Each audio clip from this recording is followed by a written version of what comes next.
A slip stitch pattern is a great way to do a color work without using two colors in a row. So you only need one color in every row, and I'll show you how that works.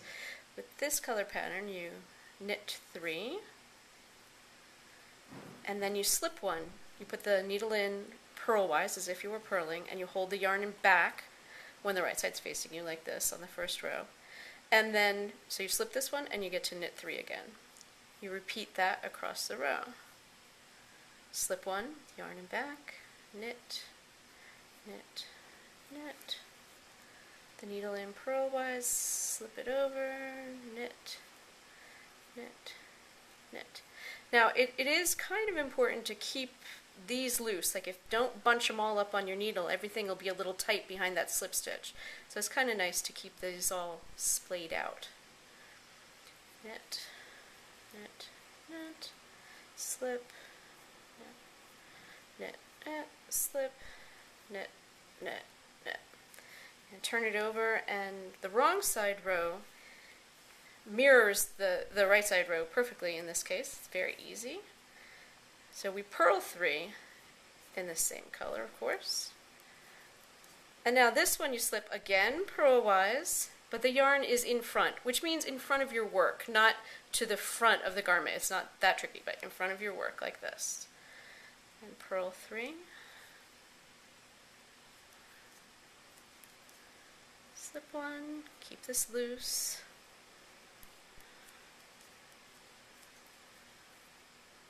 Slip.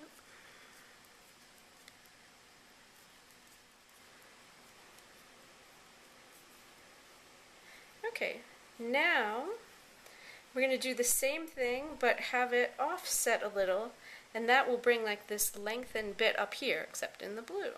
So let's see, I want to go with yellow. I'm going to wrap, I have 4 colors going, so I'm going to kind of wrap the yellow around them, brings them up the side, helps you're not pulling things too tightly on that side.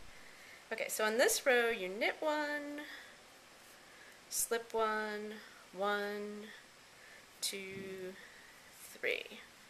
And you'll see how that brings that up the center there. The yarn that we're using here is Barocco Pure Pima. The pattern stitch is from a free pattern called Speckle. Speckle was done in slightly different colors. You'll notice I chose really bright ones here. And it's in slightly more baby colors in the original pattern. It's free on Barocco.com.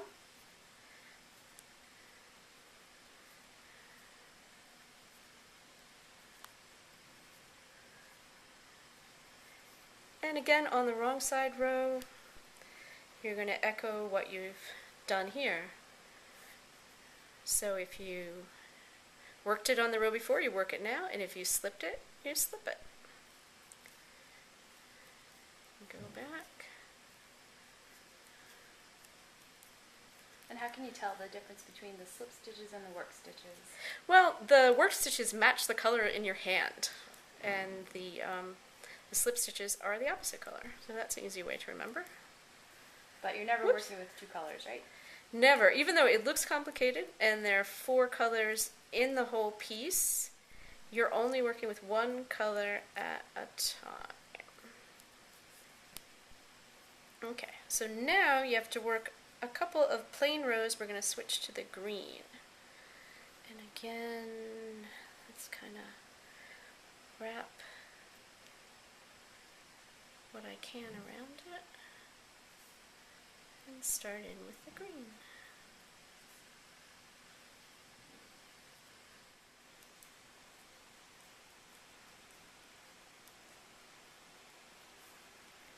Alright, there we are so far. Now I'm to the point here where I need orange. And I know where I am in the pattern because I'm familiar with the pattern, but when you're working it,